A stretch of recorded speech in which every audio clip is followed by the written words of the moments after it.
성경 말씀 함께 보시겠습니다. 마태복음 19장입니다. 신약 성경 마태복음 19장 16절에서 30절 말씀까지 한 절씩 교독하시겠습니다. 신약 성경 제가 있는 성경 32쪽입니다.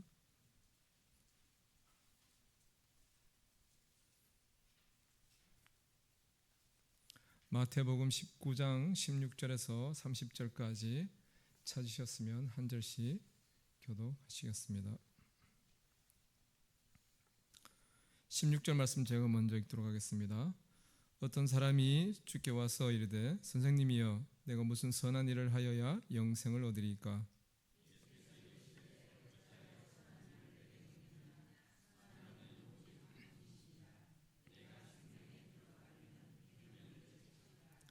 이르되 어느 계명이오니까? 예수께서 이르시되 살인하지 말라, 간음하지 말라, 도둑질하지 말라, 거짓 증언하지 말라.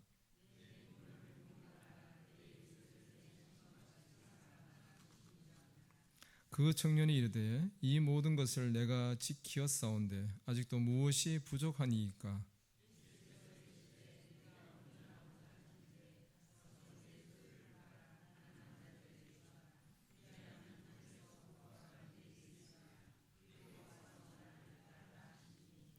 그 청년이 재물이 많으므로 이 말씀을 듣고 근심하며 가느라.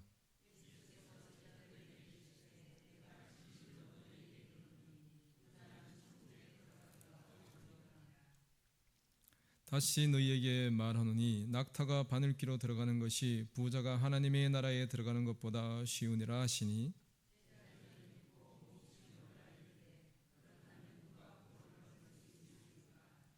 예수께서 그들을 보시며 이르시되 사람으로는 할 수 없으나 하나님으로서는 다 하실 수 있느니라.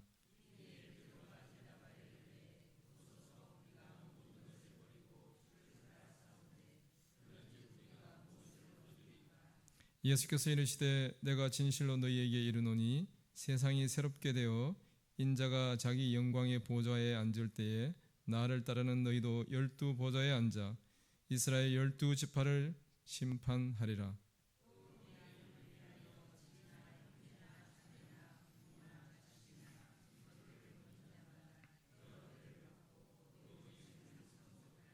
함께 읽겠습니다. 그러나 먼저 된 자로서 나중되고 나중된 자로서 먼저 될 자가 많으니라. 아멘. 오늘 점심 식사를 맛있게 다 드셨죠? 예, 여기 계신 분들 아마 식사를 다 하셨으리라 생각합니다. 2025년에 우리가 시작한 지가 그저 같은데 벌써 2월 중순이 지나가고 있습니다. 우리가 결단하고 시작했던 2025년을 잘 진행하고 계신지 모르겠습니다. 또 지난 한 주간 또 우리에게 주어진 시간들 여러분들이 참 주의 은혜 가운데 평강 가운데 잘 지내셨는지 모르겠습니다. 특별히 중고등부와 청년들이 겨울 1박 짧지만 1박 수련회를 잘 다녀왔습니다. 기도해 주셔서 또 관심으로 또 이런 모양을 함께 섬겨주셔서 너무 감사하다는 말씀 먼저 드립니다. 예전에 우리 그렇게 오래되지 않았죠. 부자 되세요라는 광고가 사회적으로 큰 반향을 일으킨 적이 있습니다. 그래서 날마다 서로 만날 때마다 그런 인사를 또 나누기도 했죠. 실제적으로 어떤 부자가 될 수 있도록 도와주지는 못하지만 마음으로나 부자 되세요 이렇게 권면하며 축복하는 말들을 나누었던 기억이 있습니다. 또 대박 나세요라는 광고가 또 연달아 또 사회적으로 큰 영향을 바람을 일으켰던 적도 있습니다. 그러니까 온 나라가 이제 대박 열풍에 휩싸인 듯한, 그래서 큰 사람들이 희망에 부푸는 그런 꿈들을 많이 가졌던 때가 있었던 것 같습니다. 지금도 뭐 크게 다르지 않으리라 생각됩니다. 사람들이 부유해지고 부자됨에 대한 그런 소망과 축복의 말들을 누군가에게서 듣게 될 때 부자되라고 얘기하는데 뭐 화를 내는 사람은 아마 없을 것입니다. 아마 누구나 그런 소망이나 축복의 말들을 좋아하겠죠. 우리가 살고 있는 이 사회가 자본주의 사회입니다. 그러니까 자본이 사회를 움직이는 큰 중심이 되고 있죠. 그러기에 이러한 사회 속에서 부자가 된다는 것은 사람들에게 일종의 큰 행복의 이슈입니다. 오늘 우리가 함께 읽은 말씀을 가지고 이 물질이라는 것과 신앙이라는 두 가지를 함께 생각해 보려고 합니다. 저는 물질이 악이다 이런 얘기를 하려고 하는 것은 아닙니다. 부자가 된다는 것은 축복입니다. 성경에도 실제 유명한 인물들이 대부분 부자였습니다. 하나님께서 그들에게 특별히 물질의 축복을 허락해 주신 것이죠. 오늘 우리는 이 물질 그 자체보다도 물질과 이와 연관된 우리 존재를 함께 생각해 보려고 하는 것입니다. 오늘 19장 16절 이하에 나오는 내용을 보면 예수님이 말씀을 전하시는 그때에 한 청년이, 오늘 본문에서 16절에서는 어떤 사람이 이렇게 말합니다. 어떤 사람이 말씀을 전하고 계시는 예수님께 나옵니다. 우리가 22절에 가면 이 어떤 사람이 청년인데 재물이 많은 청년이다 이렇게 묘사하고 있습니다. 근데 이 청년이 예수님께 나와 질문하는 내용을 우리가 함께 살펴보면 이 청년의 마음 자세를 우리가 가늠해 볼 수가 있습니다. 이 사람은 부자라고 22절은 쓰고 있습니다. 그리고 이 청년은 예수님께 나와서 이렇게 질문을 합니다.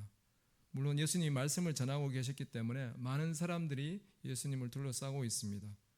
특별히 오늘 우리가 읽진 않았지만 16절 바로 앞부분을 보면 예수님께서 어린아이들이 예수님께 나오는 일, 그 아이들이 나오는 것을 용납하라고 하시고 그들에게 안수하시는 그런 내용까지 나옵니다. 그러니까 아이들이 예수님께 나오고 많은 사람들이 둘러싸여 있고 그런 상황 속에서 이 무리 속에서 이 청년이 예수님께 나와 아뢰입니다. 그의 말은 이것입니다. 선생님, 내가 무슨 선한 일을 하여야 영생을 얻으리까? 라고 질문을 던지고 있습니다. 그러니까 내가 어떤 착한 일, 선한 일을 행하면 영생을 취할 수 있겠습니까? 라고 질문하는 것이죠. 이 사람의 생각에는 선을 많이 행하면, 하나님 앞에서 선한 일을 많이 행하면 내가 영생을 얻을 수 있을 것이라는 생각이 기본적으로 있는 것 같습니다. 그러니까 그의 행위에 따른 영생을 그는 생각하고 있는 것으로 보입니다.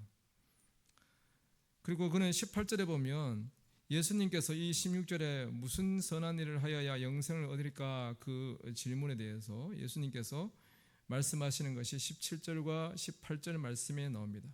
예수님께서 이르시되 어찌하여 선한 일을 내게 묻느냐? 선한 이는 오직 한 분이시니라. 그렇게 말씀하시고 내가 생명에 들어가려면 계명들을 지켜라. 하나님의 법을 지켜라. 그렇게 말씀하십니다. 그 말씀에 대해 이 청년은 또 예수님께 이렇게 답변합니다. 어느 계명이오니까? 라고 질문합니다. 유대인이라면 하나님의 법을 지킨다는 것, 하나님의 법이 무엇인지 그것을 모를 리가 만무합니다. 그러니까 이 청년이 어느 계명입니까? 라고 질문하는 것 자체가 사실은 약간 위선적인 행동일 수 있습니다. 알면서 모르는 척 질문을 하는 것으로 보입니다. 이유는 잘 모르겠지만 주님 앞에서 그렇게 말합니다. 내가 선한 일을 해서 영생을 얻고 싶은데 계명을 지키라고 하니 그러면 도대체 어떤 계명을 말씀하시는 겁니까? 라고 얘기하는 거죠. 10계명을 모르는 유대인은 없을 텐데 이 사람은 그렇게 얘기하는 것입니다. 그때 예수님께서 18절부터 얘기하십니다. 살인하지 말라, 간음하지 말라, 도둑질하지 말라, 거짓 증언하지 말라, 내 부모를 공경하라, 내 이웃을 내 자신과 같이 사랑하라 하신 것이니라 라고 이렇게 말씀을 들려주시죠. 10계명의 내용이 5계명부터 10계명까지의 내용이다 그렇게 말할 수 있습니다. 1계명부터 4계명까지는 하나님께 대한 것이고 5계명부터 10계명까지는 사람과의 관계에서의 계명입니다. 예수님께서 말씀하신 것처럼 큰 두 강령, 선지자와 율법의 큰 두 강령, 하나님 사랑, 이웃 사랑, 하나님 사랑하는 자의 삶 속에서 나타나는 율법의 실제적인 이 모습들, 이 5계명부터 10계명까지의 내용을 말씀하고 있습니다. 앞서서 하나님께 대한 계명을 말씀하지 않은 것으로 기록되어 있는데 예수님께서 하나님 사랑하는 자가 이웃 사랑으로 이어지는 것으로 말씀합니다. 하나님 사랑이 곧 이웃 사랑이다, 그렇게 말씀하셨기 때문에 5계명부터 10계명까지의 내용만으로도 그 사람이 하나님을 사랑할 때만이 가능한 계명이기에 사실은 크게 기록하지 않아도 그 내용은 이미 전달되는 것이라 이해할 수 있습니다. 주님께서 이 계명을 그에게 말씀하실 때에 이 청년의 반응이 또 더 가관입니다. 그 청년이 20절에 이렇게 얘기하죠. 이 모든 것을 내가 지키었사온데 아직도 무엇이 부족하니까? 라고 오히려 예수님께 대답하고 있는 것을 보게 됩니다. 선생님, 그 정도는 제가 이미 다 알고 지켰습니다. 지켜왔습니다. 근데 또 뭐 더 이상 더 지켜야 될 게 있습니까? 이렇게 질문을 하는 것이죠.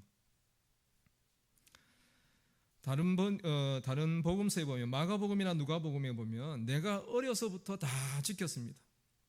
나는 날 때부터 이 계명은 몸에 배인 것이라 이미 다 지켰습니다. 빠짐없이 다 지켰습니다. 그렇게 얘기하고 있는 것을 보게 됩니다. 이 16절과 18절 또 20절 말씀의 이런 청년의 대답, 그의 반응, 예수님께 질문을 해놓고서 예수님이 답변하신 것에 대해서 이렇게 대응하는 그의 반응을 보면 그는 상당히 이렇게 교만한 모습일 수 있습니다. 우리에게 그렇게 비춰지는 것이죠. 어찌 보면 위선적일 수 있고 외식적인 모습일 수 있습니다. 안 그런 척하면서, 겸손한 척하면서 사람들 앞에서 자기의 소원을 드러내려고 하는 것으로 보이는 것이죠. 이미 다 지켰으니까 더 이상 지킬 것이 없을 정도로 나는 다 지켰는데 또 무엇인가를 더 지킬 것이 있는가? 나는 이미 그만큼 다 이루었다라는 그런 자부심이 이 말 속에 있는 것으로 보여집니다. 예수님은 그 부자 청년을 향하여서 마지막으로 이렇게 질문을 대답을 하시고 계십니다. 예수께서 이르시되 21절입니다. 내가 온전하고자 할진대 가서 내 소유를 팔아 가난한 자들에게 주라. 그리하면 하늘에서 보화가 내게 있으리라. 그리고 와서 나를 따르라 하시니 라고 예수님께서 말씀하십니다. 이 말씀 한마디에 청년은 그만 브레이크가 걸렸습니다. 22절 말씀 보면 청년이 재물이 많으므로 이 말씀을 듣고 근심하며 가니라 라고 쓰고 있습니다. 내가 정말로 온전해지기를 원한다면 너의 가진 모든 소유를 팔아서 가난한 자들에게 나누어 주고 난 다음에 나를 따르라. 이 두 가지를 말씀합니다. 소유를 다 정리하고 그리고 나를 따르라. 이렇게 요구하시죠. 가난한 자에 대한 구제를 말씀하는 그런 단순한 개념이 아닙니다. 많이 가졌으니까 가난한 사람들에게 좀 이렇게 베풀어라.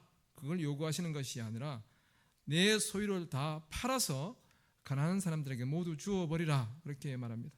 그리고 나를 따르라 요구하시죠. 모든 것을 버리는 것입니다. 어제 우리 교회에 순회 선교단이라는 선교단체에서 선교사님이 한 분 오셨습니다. 여러분 들어보셨는지 모르겠는데 순회 선교단이라는 선교단체가 있습니다. 아마 들어보신 분이 계실 텐데 김용희 선교사님이라고 예전에 그 단체를 만드시고 대표를 역임하셨습니다. 지금은 다른 사역을 하고 계시는데 그 단체에 들어가기 위해서는 가지고 있는 모든 소유를 다 정리를 하고 들어갑니다. 그래서 제가 들은 얘기로는 소유를 다 정리했기 때문에 통장 잔고도 제로로 만들었기 때문에 아무것도 없는 것이죠. 몸만 들어가는 것이죠. 그래서 예전에 훈련 받으러 갔더니 컨테이너가 몇 동이 있더라고요. 근데 그게 집이라고 합니다. 공동생활, 공동체 생활을 하시는 것이죠. 쉽지 않은 것이죠. 이미 우리가 누리고 있던 모든 것들을 다 정리하고 들어간다는 것이. 그런데 그렇게 출발하고 전적으로 하나님이 채우시는 것을 따라서 훈련하시고 자기를 단련시키시고 하나님께 철저하게 순종하는 그런 단체가 있습니다. 그리고 많은 사역들을 지금 또 행하고 계시는데 오늘 이 본문 말씀에 이 청년을 향해서 너 부자지, 물론 부자라고 예수님은 지적하지 않으십니다. 이미 다 아시겠지만 그러나 주님은 아시면서도 그에게 지적하시는 것이죠. 너의 재물 그것을 다 팔아서 가난한 사람들에게 주어라. 그리고 나를 따르라. 내가 나누어 줄 때 하늘의 보화가 보응으로 너에게 있을 테니 모든 것을 정리하고 나를 따르라. 그렇게 주님께서 말씀하셨습니다. 근데 그 청년은 그 말씀을 순종하지 못합니다. 그리고 그는 근심하면서 돌아갔습니다. 22절 말씀에는 재물이 많기 때문에 근심이다라고 쓰고 있습니다. 예수님의 이 말이 그가 아무것도 없다면 적은 것이니까 기꺼이 나누어 주어도 큰 차이는 없죠. 그런데 많이 가졌으니까 이게 나누어 주는데 근심거리가 된 것으로 보여집니다. 주님이 이 말씀을 그에게 들려주신 것은 돈의 많고 적음을 지적하는 것들이 아니라 그 청년을 향하여서 너의 진정한 주인이 누구인지를 생각해보고 그 주인을 지금 선택해라. 네가 재물이 많다면 재물을 주인으로 섬기는 그 삶을 지금처럼 살 것인지, 아니면 그것을 다 내려놓고 내던지고 나를 주인으로 삼고 나를 따를 것인지를 지금 선택해라 하고 그에게 요구하신 것으로 이해할 수 있습니다. 그러나 이 청년은 근심 속에 떠나갔습니다. 그에게는 주님을 선택하지 못하고 물질, 재물이 그의 주인 되는 그 삶에서 벗어날 수 없었다는 사실을 우리에게 보여줍니다. 성경은 말합니다. 두 주인을 섬길 수 없다고 얘기하죠. 마태복음 6장 24절이나 누가복음 16장 13절 말씀을 보면 하나님과 재물을 겸하여 섬길 수 없다고 말합니다. 그리고 주님은 이 청년이 떠나간 이후에 23절과 24절 말씀을 통해서 부자가 천국에 들어가기가 어렵다라고 말씀합니다. 예수께서 제자들에게 이르시되 내가 진실로 너희에게 이르노니 부자는 천국에 들어가기가 어렵다. 다시 너희에게 말하노니 낙타가 바늘 귀로 들어가는 것이 부자가 하나님의 나라에 들어가는 것보다 쉽다라고 얘기합니다. 그러니까 부자보다 낙타가 바늘귀로 더, 저도 이 설명이 쉽지 않은데요. 낙타가 바늘귀로 들어가는 것이 훨씬 더 쉬운 일이다. 부자가 천국 가는 것보다. 맞죠? 그렇게 설명을 하고 있습니다. 낙타가 바늘귀로 들어갈 수 있습니까? 제가 약간 노안이 와서 바늘을 못 깨겠더라고요. 예전에 저희 어머니를 막 이렇게 그것도 못 하시냐고 자꾸 저한테 시키셔서 귀찮아서 그런 말씀을 드린 적이 있습니다. 제가 그걸 못해서 애들한테 아빠 좀 도와달라고 그렇게 얘기를 하는데, 바늘귀에 실 끼우는 것도 어렵습니다. 그만큼 바늘귀가 작죠. 바늘귀에 낙타가 들어가는 거 불가능합니다. 그럴 수 없죠. 세상의 어떤 일도 그렇게 할 수 없는 것이죠. 그런데 부자가 천국 들어가는 건 더 어렵다고 얘기합니다. 부자가 천국 못 간다는 얘기가 아니죠. 부자는 절대 천국 못 가. 주님은 그렇게 얘기하지 않습니다. 문제는 부자가 천국에 들어가기가 어렵다는 것입니다. 왜냐하면 인간 존재의 연약함과 미련함이 있기 때문입니다. 인간은 죄인이죠. 연약하고 미련합니다. 그래서 그의 참 주인을 하나님으로 인식하지 못하고 물질을 자기의 주인으로 섬기는 미련한 일 가운데 제한되어 살아가게 되는 것이죠. 그래서 부자일수록 그 물질에 더 매여서 종으로 지낼 수밖에 없다는 인간의 연약함을 주님께서 말씀하시는 것입니다. 이 일 이후에 제자들 가운데 의문이 생깁니다. 그 부자 청년은 외적으로는 완벽한 신앙의 삶을 산 사람이죠. 모든 율법을 어릴 때부터 다 지켰으니 얼마나 철두철미한 유대인 신앙인이었겠습니까? 율법을 잘 알고 잘 지키는 자이죠. 그러나 결국 그는 하나님 나라를 들어가는 일에 있어서 실패했습니다. 그리고 주님 곁을 떠나갑니다. 그의 뒷모습을 바라보는 수많은 무리들, 제자들의 마음이 어떠했을까요? 저 청년도 우리보다 더 신앙생활을 잘하고 하나님을 잘 섬기고 율법도 잘 지켰다고 그렇게 자부했던 저 청년도 저렇게 뒤돌아서 근심하면서 떠나가는데, 그러면 누가 하나님 나라에 들어갈 수 있단 말인가 라는 의구심이 그들 가운데 생긴 것이죠.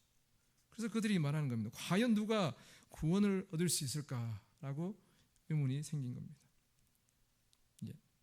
그때 주님께서는 그들에게 말씀하십니다. 사람으로는 할 수 없지만 하나님으로서는 다 할 수 있다, 하실 수 있다라고 말씀하십니다. 오늘 이 말씀을 보면서 우리는 두 가지의 결론을 이끌어낼 수 있습니다. 하나는 뭐냐면 인생으로서는 구원에 이를 수 없다는 것입니다. 우리의 행위, 우리의 노력, 우리의 어떠한 삶으로도 어떠한 헌신조차도 구원에 이르는 길이 될 수는 없다는 것입니다. 이건 제 얘기가 아니고 예수님께서 하시는 말씀입니다. 우리 인생에게는 도무지 이 구원에 하나님 나라에 들어갈 수 있는 길이 우리에게는 없습니다. 우리가 아무리 우리의 전 생애를 하나님께 내던진다 할지라도 그것으로 우리가 하나님 나라에 갈 수 없습니다. 우리가 수많은 구제를 행한다 할지라도 그것으로는 하나님 나라에 들어갈 수 없다는 것입니다. 인생은 불가능하다. 이게 전제입니다. 성경에 보면 율법을 지키는 것, 율법 지키는 것이 우리의 구원의 길이 아니라고 말합니다. 율법을 다 지킬 수 없기 때문이죠. 그래서 율법은 단지 우리에게 죄를 깨닫게 하는 것이다 라고 로마서 3장 20절은 말하고 있습니다. 로마서 3장 23절 말씀에 보면 모든 사람이 죄를 범하였음에 하나님의 영광에 이르지 못했다고 얘기합니다. 그 누구도 죄를 범하지 않은 사람이 없죠. 율법을 통해서 죄를 깨닫게 되는 것입니다. 우리가 구원받은 것, 우리가 하나님 나라 백성이 된다는 그 사실, 그것은 로마서 3장 24절에 그리스도 예수 안에 있는 성령으로 말미암아 하나님의 은혜로 값없이 의롭다 하심을 얻었다라고 기록합니다. 그러니까 예수 그리스도를 통해서 우리에게 죄 사함의 은혜가 공짜로, 그저 무상으로 주어졌다는 것입니다. 공짜 좋지 않습니까? 무상으로 나눠주는데. 저희들이 아이들이 셋이니까 어릴 때는 그 유명한 그 마트 있지 않습니까? 거기 가서 애들을 카트에 태워서 이렇게 시식을 한 바퀴 쭉 돌면 애들이 어느 정도를 먹더라고요. 처음에는 좀 저거 했는데 조금 지나니까 익숙해져서 사람들이 그런 것들은 별거리지 않습니다. 우리가 구원받은 것도 무상으로 우리에게 주어진 값없이 은혜로 주어진 것이라고 말합니다. 그리고 말합니다.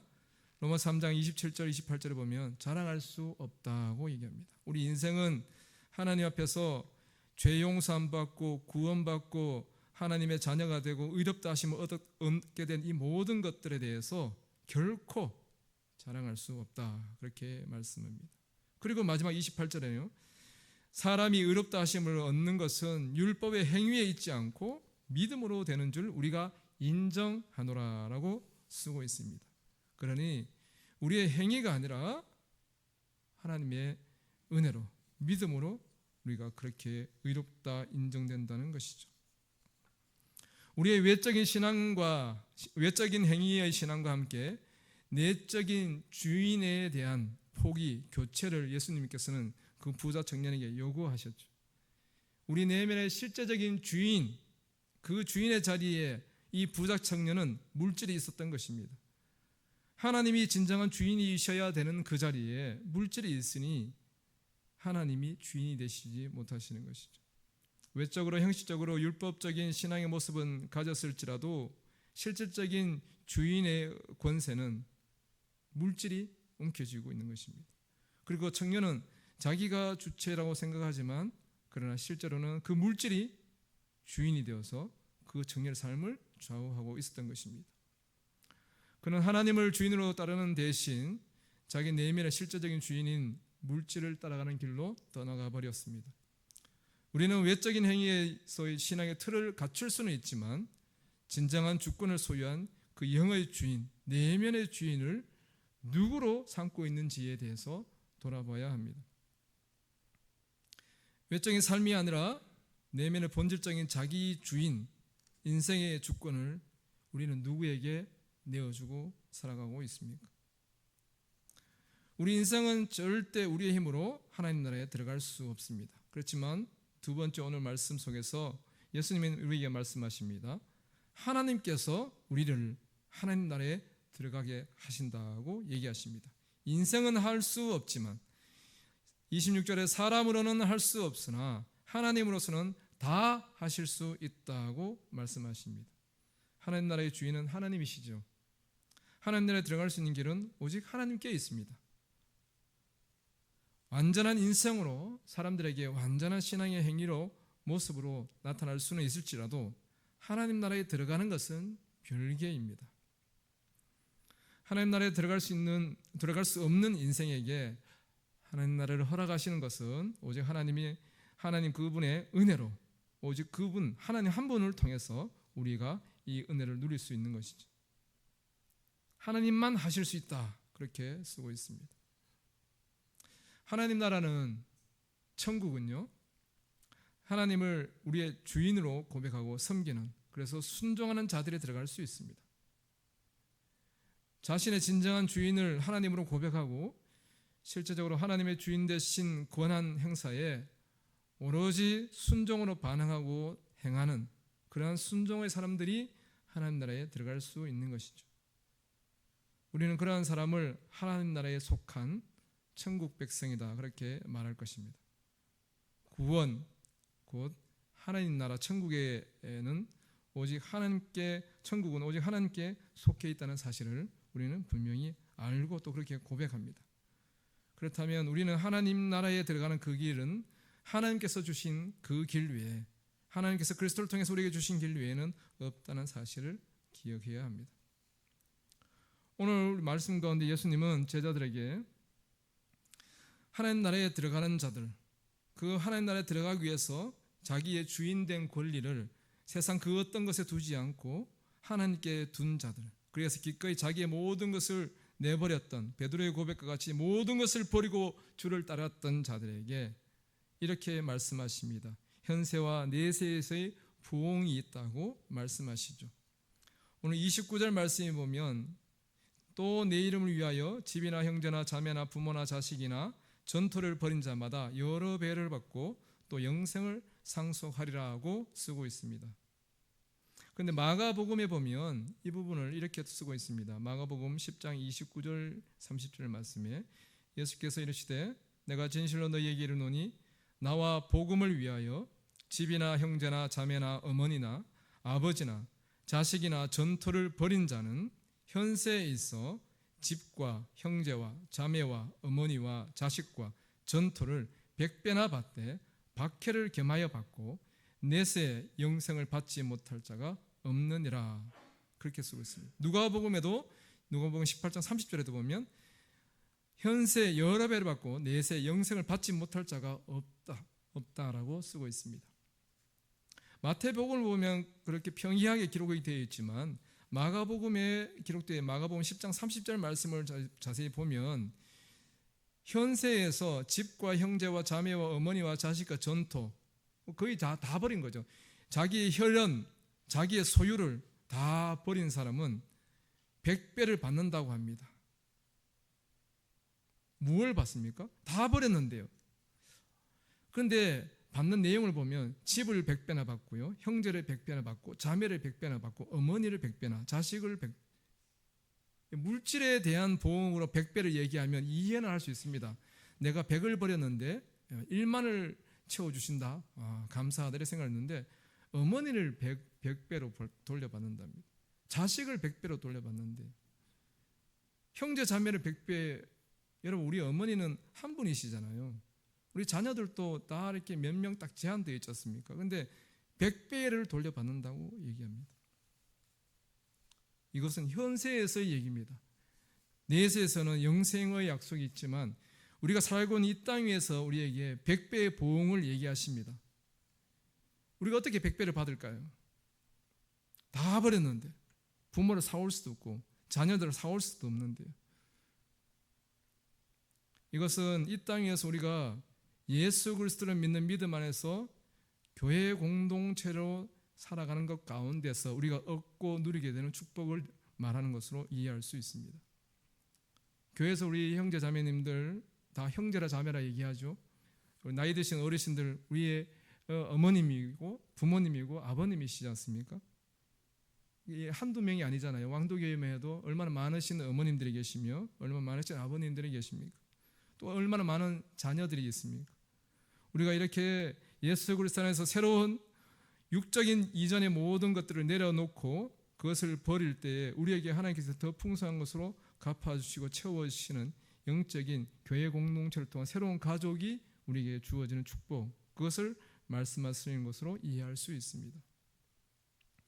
우리는 이러한 육적인 것으로 회복되어지는 것과 내세의 영생의 약속을 소유한 자가 되는 것이죠. 이곳에서 현세에서 맛보는 풍성한 은혜와 축복들, 육적인 그런 모든 것들을 기꺼이 하나님 나라와 복음을 위해서 내려놓았을 때에 하나님께서 우리에게 더 풍성한 것으로 이 땅에서 경험하고 누리게 하시고, 그것을 함께 공유하는 자들이 모여서 함께 영생의 소망 가운데 영생을 누리며 먹고 마시며 영원한 하나님 나라에 대한 소망으로 함께 하나 되어서 나아가는 교회를 이루게 하심을 통해서 어려운 고난 가운데서 함께 저 마지막 날 주님이 오신 날을 소망하고 함께 그 날을 위로하고 격려하며 힘을 북돋으며 믿음과 인내로서 이 길을 경주할 수 있게 하시는 것이죠.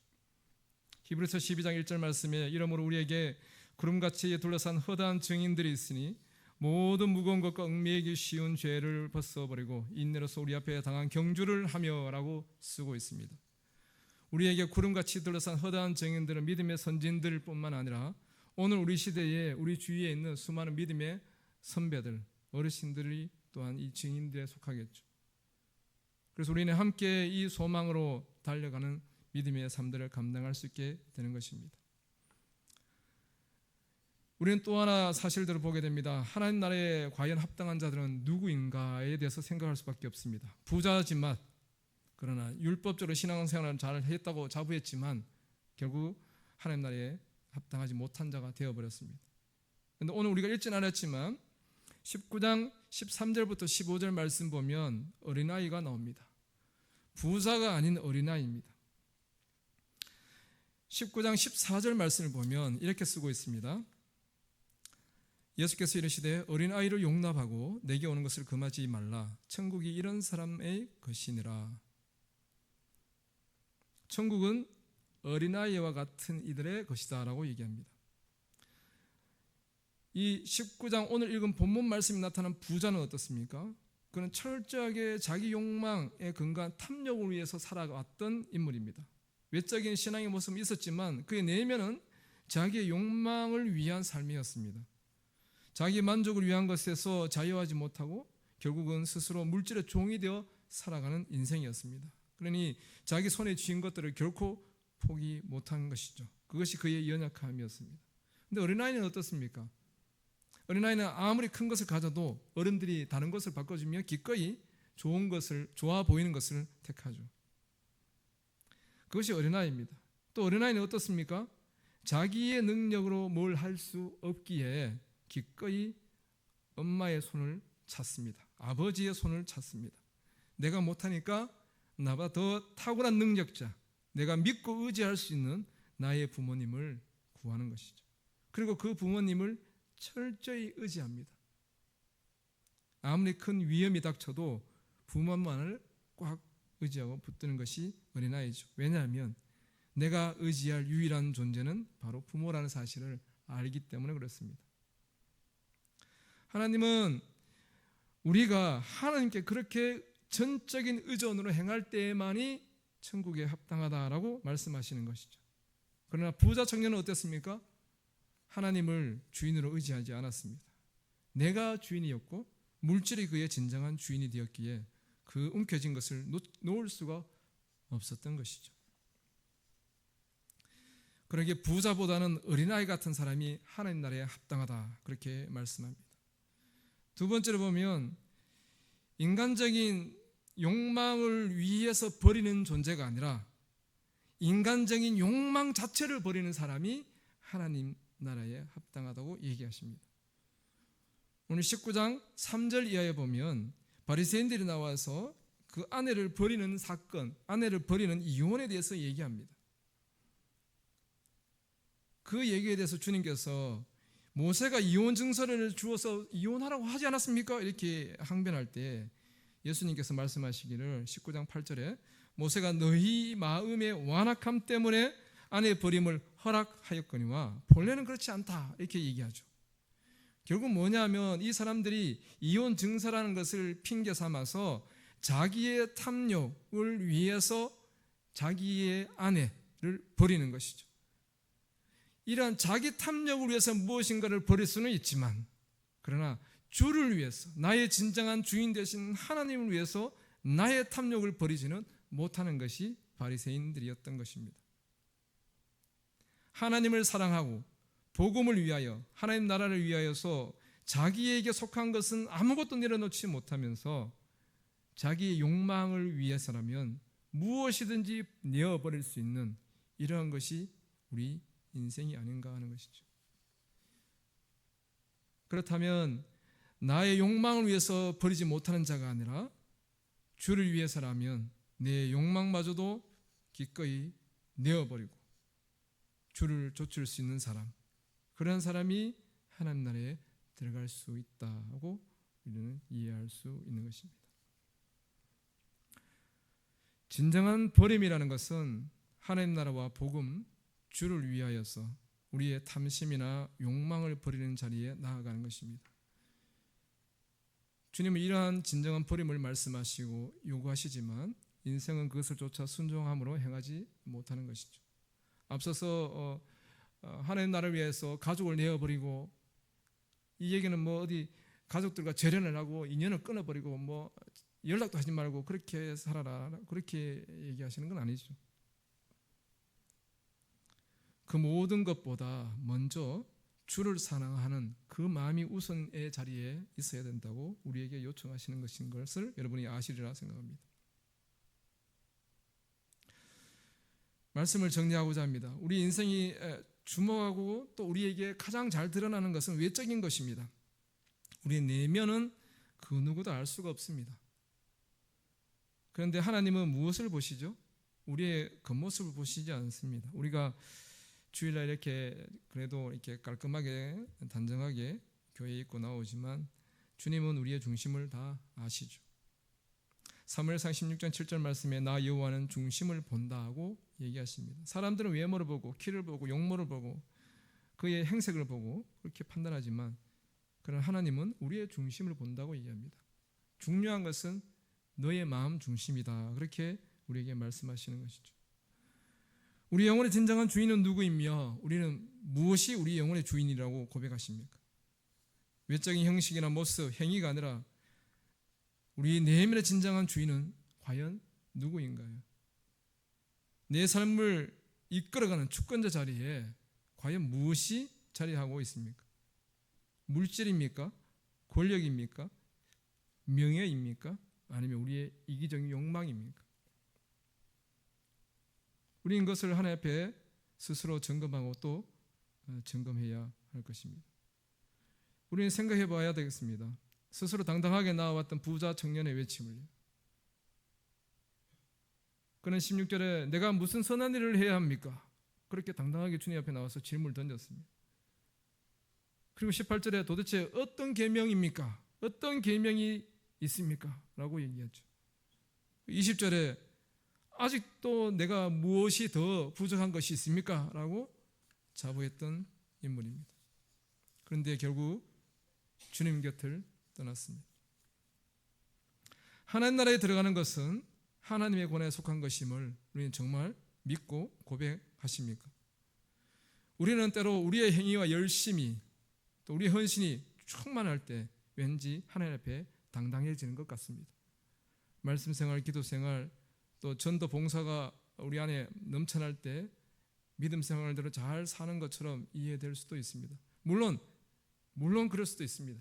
물론 그것이 하나님 은혜로 그렇게 행할 때는 그 모든 것들이 정말 하나님 앞에 아름다운 모습이기도 하죠. 그런데 오히려 반대로 우리의 중심의 주인은 여전히 하나님이 아니신데 외적인 것으로 우리를 가꾸면서 그것으로 스스로 만족하며 이 정도면 괜찮다, 김집사 이집사보다 나아, 이렇게 생각하고 자기 만족 가운데 있지는 않으시겠죠. 예. 우리 인생이 천국에 스스로 들어가는 것은 불가능하다는 것입니다. 그것은 오직 하나님께서 하실 수 있으시는 일입니다. 구원을 얻는 것은 전적으로 하나님의 능력에 속한 것입니다. 그러기에 우리에게 두렵고 떨림으로 너희 구원을 이루라고 말씀하시죠. 이미 이루었다고, 이미 얻었다고 단정 내리지 말고 표대를 향하여서 쉼없이 우리는 달려가는 자들이 되어야 할 것입니다.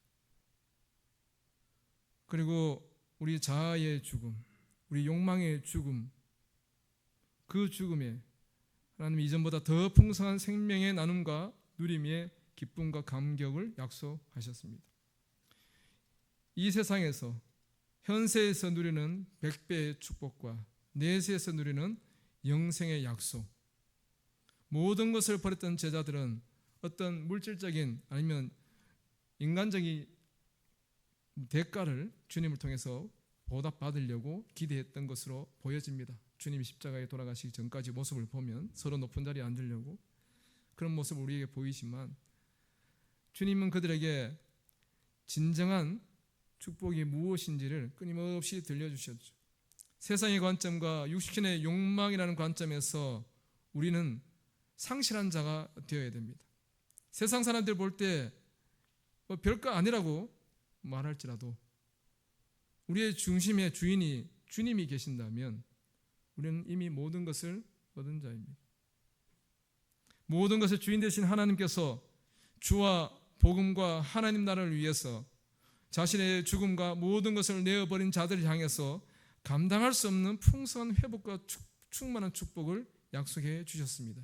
이것은 제자들에게만이 아니라 오늘 믿음 안에 있는 교회 공동체로 연합된 우리 모두에게 주신 동일한 약속인 줄 믿습니다. 그러기에 교회는 그냥 인간들이 함께 연합해서 으쌰으쌰 침묵하는 침묵 다짐의 장소가 아니라 새 생명의 감격 안에 그 은혜의 풍성함을 저 천국에서 하나님 나라에서 누릴 것을 소망하며 이 땅 위에서 미리 경험하고 맛보는 참으로 복된 곳이 교회 공동체입니다. 하나님 이 교회를 통해서 우리에게 이것을 약속하시고 누리게 하시는 줄 믿습니다. 오늘 우리는 왕도교회라는 공동체로 함께 모였습니다. 우리의 신앙 고백 속에는 우리의 진정한 주인이 우리의 육신에 속한 것들이 아니고 우리의 육적인 욕망들이 아니고 그 어떤 것도 우리의 진정한 주인이 아니라 오직 주 예수 그리스도께서 우리의 유일한 주가 되십니다 하는 믿음의 고백을 함께 고백하는 자가 바로 이 왕도교의 성도님 여러분인 줄 믿습니다. 우리는 이 믿음의 고백으로 서로가 서로를 함께 보며 주님께서 말씀하신 것처럼 내가 너희를 사랑한 것 같이 너희도 서로 사랑하라 하신 그 말씀을 기억하며 나보다 더 남을 낮게 여기고 그를 존중하고 섬기며 사랑하며 저 천국을 향하여 쉼없이 함께 달려간 이 일에 지체할 수 없는 그런 열심으로 함께 할 수 있는 그런 귀한 믿음의 성도님들 되시기를 간절히 소원하고 축원합니다. 기도드리겠습니다. 사랑해 주님 감사합니다. 부르심의 은혜 안에서 하나님의 것이라 인정함 받고 하나님 앞에 서서 하나님을 찬양합니다. 부족하고 연약한 우리 인생의 어리석음들을 하나님 불쌍히 여기시고 부르심의 그 은혜에 합당한 모습으로 날마다 하나님 앞에 새로워지는 저희들 되게 도와주옵소서. 여전히 우리의 삶의 주인이 하나님이심을 고백하지 못하는 우리 안에 부족함들이 있습니까? 하나님 우리를 불쌍히 여기시고 우리가 죄인 되었을 때에 전혀 하나님을 알지 못하고 기억하지 않고 찾지 않을 그때에 이미 우리를 택하셨던 그 하나님, 그 손으로 우리를 붙드셔서 끝까지 인내하시며 믿음의 길로 우리가 행할 수 있도록 이끌어 주옵소서. 주님이 우리의 주인 되심을 다시금 돌아보고 점검하고 순전한 믿음의 고백으로 나의 주 나의 하나님을 고백할 수 있는 우리 모든 성도님의 삶 될 수 있도록 하나님 축복하여 주셔서 이 왕도교회 안에서 우리가 함께 저 천국 소망 가운데 달려가며 주의 영광을 소망하는 우리 모든 성도님 될 수 있도록 은혜의 은혜 더하여 주시옵소서. 감사드립니다. 예수님 이름으로 기도드립니다. 아멘.